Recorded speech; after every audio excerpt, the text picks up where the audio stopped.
Number दिए जाते हैं या फिर किसी व्यापम के एग्जाम में भ्रष्टाचार होता है, तो मैं बता दूं आपको, परीक्षा नियंत्रक का बहुत बड़ा रोल होता है। बिना उसकी अनुमति के कुछ भी नहीं किया जा सकता। चाहे मुख्यमंत्री अपने भतीजे का कराना चाहें चाहे पीएससी के चेयरमैन अपने भतीजे का कराना चाहें। एक सवाल बहुत बड़ा है कि परीक्षा नियंत्रक, क्या प्रदेश में कोई दूसरा योग्य परीक्षा नियंत्रक नहीं मिला? जो एक ही व्यक्ति पिछले 10 वर्षों से परीक्षा नियंत्रक बना हुआ है। पीएससी के घोटाले, बच्चों के रोजगार के घोटाले से क्यों नहीं दूर रहते आप? पैसों की कमी है क्या? घोटाला कम कर करके आप कम पैसे कमा रहे हैं? यहां भी घुस आते हैं घोटाला करके।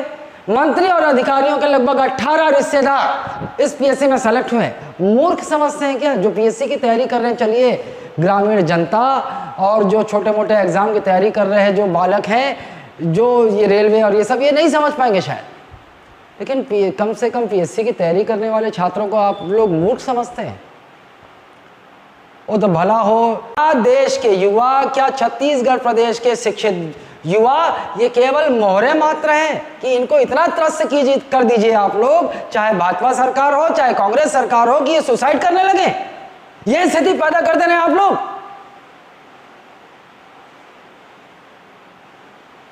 तंत्र आपका है भैया, राजनेता हो आप लोग, शक्ति आपके पास है, पैसा आपके पास है, कीजिए घोटाला। नियति है, भारत देश की नियति है ये कि जब हम वोट करने जाते हैं तो हमें यह सोचना पड़ता है कि इस चुनाव में कोई शरीफ व्यक्ति तो खड़ा हुआ होगा नहीं हुआ होगा। हमारे सामने विकल्प ये होता है कि ये कम चोर है, ये बड़ा चोर है, ये मध्यम चोर है। अल्टीमेटली हमें चुनना चोर को ही है। ये है लोकतंत्र भारत का। नमस्कार मेरे प्रदेश के बेरोजगार छात्रों। पीएससी और व्यापम के दंश से परेशान, हलाकान और निराश हो चुके मेरे प्रदेश के छात्रों, कल से बहुत सारे मैसेज आ रहे हैं, मुझसे पूछ रहे हैं कि सर हम क्या करें, तैयारी करें ना करें, क्या करें? अगर इस किस्म का भ्रष्टाचार होता रहेगा तो हमारा जीवन क्या है? इसके जिम्मेदार भी तो आप लोग हैं। इन राजनीतिज्ञों को ये पता है कि प्रदेश के छात्र जो है वो एक तो बहुत डरपोक हैं कि जब शासन अपने मनमाना हरकत करती है, मनमाना भ्रष्टाचार होता है, पद निकालने में भ्रष्टाचार होता है, पदों की नियुक्तियों में भ्रष्टाचार होता है, तो यहाँ के छात्र जल्दी एकजुट नहीं होते। और यदि एकजुट हो भी जाएं तो शासन के पास एक चाल होती है, तुरंत व्यापम की 30-35 वैकेंसी निकाल देगी और वो छात्र जो मैदान में उतरते हैं तुरंत अपने अपनी मांद में घुस जाते हैं, अपने अपने स्वार्थ में चले जाते हैं। उन्हें एक लॉलीपॉप पकड़ा दिया जाता है कि फलाना वैकेंसी आई है और लोग उसमें उस आंदोलन की कमर इस प्रकार से बड़ी चालाकी से शासन तोड़ दिया करती है। देखिए, ये हक आपका है, यहाँ हक आपका मारा जाता है। इन राजनीतिज्ञों का क्या है? ये अपने नात रिश्तेदारों को, इन अधिकारियों का क्या है? अपने नात रिश्तेदारों को वो जो है अपने पैसे के बल पर, अपनी पहुंच के बल पर पहुंचा देंगे, लेकिन वास्तव में प्रदेश का मध्यम वर्गीय परिवार, निम्न मध्यम वर्गीय परिवार, गरीब छात्र जिनके पास कोई चारा ही नहीं है, वो केवल शिक्षा के आधार पर, अपनी मेहनत के आधार पर, अपनी योग्यता के आधार पर जो अपने परिवार, अपने वंश की किस्मत बदल सकते हैं, उनके सामने तो कोई विकल्प ही नहीं है। उनके पास तो भ्रष्टाचार के करोड़ों अरबों रुपए नहीं है। उनके जीवन का आधार, उनके जीवन के सफलता का आधार ही केवल शिक्षा मात्र है, और शिक्षा में भी इस तरह का भ्रष्टाचार। तो आप अपने अधिकारियों के लिए जब तक स्वयं खड़े नहीं होंगे, कोई आपकी सहायता नहीं कर सकता, कोई आपकी सहायता नहीं कर सकता। इस बात को जितने जल्दी आप समझ लें, जान जाएं और अपने जहन में उतार लें, उतना अच्छा है। वरना ये कलयुग है, यहाँ शोषण होता रहेगा, राजनीतिज्ञ अपनी रोटी सेकते रहेंगे, बेवकूफ़ बनाते रहेंगे, और आप जो चुनिंदा पद निकलते हैं उसमें अमीरों के लड़के, अधिकारियों के लड़के, नेताओं के रिश्तेदार ये भ्रष्टाचार कर, घूस देकर अपनी पहुंच से पद प्राप्त करते रहेंगे, और आप केवल मेहनत करते नजर आ जाएंगे, केवल मेहनत करते रहेंगे और हासिल कुछ नहीं होगा। बहुत सारे आधे से अधिक योग्य छात्र जो उस लिस्ट में होते, वो भ्रष्टाचार के दंश से लिस्ट से बाहर कर दिए जाएंगे, और जो झोला झोला पैसा लेकर लाखों करोड़ों रुपए पहुंचते हैं वो पद प्राप्त कर पाएंगे। यही स्थिति रह जाएगी। और मैं किसी एक सरकार को टारगेट नहीं कर रहा हूं, ये सारे सरकारों में होता है। बीजेपी में नहीं हुआ, इससे मना नहीं करता, कांग्रेस में नहीं हुआ, इससे मना नहीं करता, या कोई और सरकार आएगी उसमें नहीं होगा, इससे मना नहीं कर सकता। ये विडंबना है हमारे देश की। सारे राजनीतिज्ञ आजकल सिद्धांतवादी और आदर्शवादी राजनीतिज्ञ नहीं हैं, सिर्फ जनता बेवकूफ जनता को वो बेवकूफ बनाते हैं, अपनी राजनीतिक रोटी सेक लेते हैं। विडंबना ये है कि हमें ये भी चोर है, ये भी चोर है, ये भी चोर है, और हमें किसी न किसी चोर को ही चुनना है। यही विकल्प है हमारे पास। बहुत सारे मुद्दे हैं भ्रष्टाचार के जिसमें लोग कुछ कड़ी छोड़ रहे हैं, जैसे कि एग्जाम कंट्रोलर। ये वही एग्जाम कंट्रोलर है जो भाजपा के काल में भी थे, और यही वही एग्जाम कंट्रोलर आज कांग्रेस के काल में भी हैं। समस्या यह है कि क्या परीक्षाओं में इतनी गड़बड़ी और इतनी जो व्यापक घपले के उजागर हुए, तो इसमें परीक्षा नियंत्रक, क्या प्रदेश में कोई दूसरा परीक्षा नियंत्रक नहीं मिला?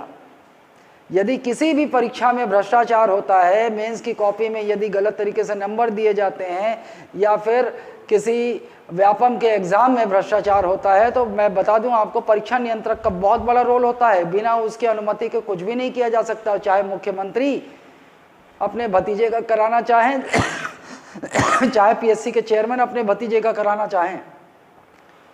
एक सवाल बहुत बड़ा है कि परीक्षा नियंत्रक, क्या प्रदेश में कोई दूसरा योग्य परीक्षा नियंत्रक नहीं मिला? जो एक ही व्यक्ति पिछले 10 वर्षों से परीक्षा नियंत्रक बना हुआ है। ये बहुत बड़ा सवाल है। और जब भी कभी ये मुद्दा उठे कि सीजीपीएससी और पीएससी में भ्रष्टाचार हुआ है, अयोग्य लोगों को, अधिकारियों को, या नेपोटिज्म हुआ है सीजीपीएससी में, भाई भतीजावाद हुआ है, तो फिर परीक्षा नियंत्रक का रोल क्या रहा इसमें?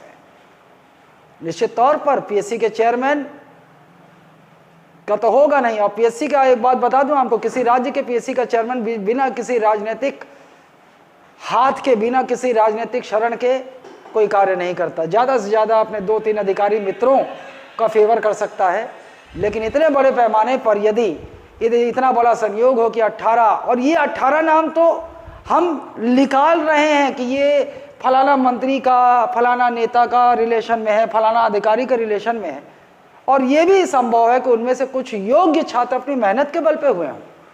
लेकिन ये सूची, अगर भ्रष्टाचार हुआ है तो ये सूची केवल 18 तक सीमित नहीं है। उसमें क्या पता इतने लोगों के बच्चे शामिल हों, अधिकारियों के बच्चे शामिल हों, और लोगों के बच्चे के शामिल हों जिनसे पैसे ले लिए गए हों और ये भ्रष्टाचार किया गया हो। उन तक तो अभी हम पहुंच ही नहीं पा रहे हैं।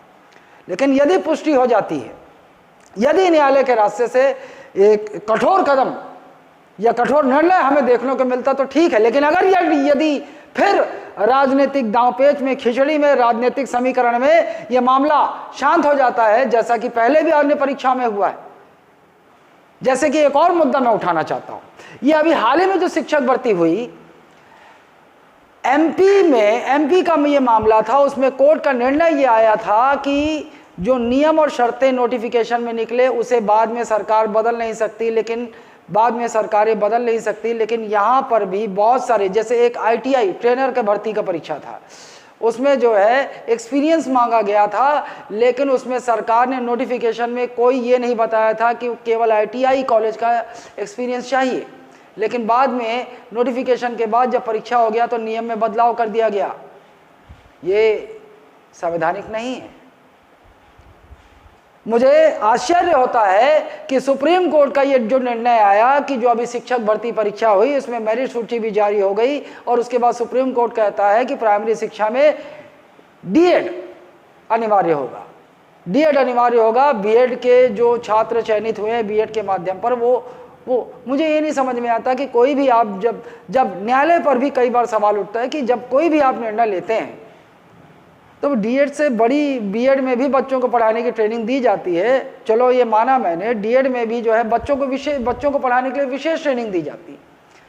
लेकिन जिस आधार पर नोटिफिकेशन निकला उस आधार पे चयन होना चाहिए ना उन बच्चों का। क्या डीएड कितने लोग करते हैं प्रदेश में?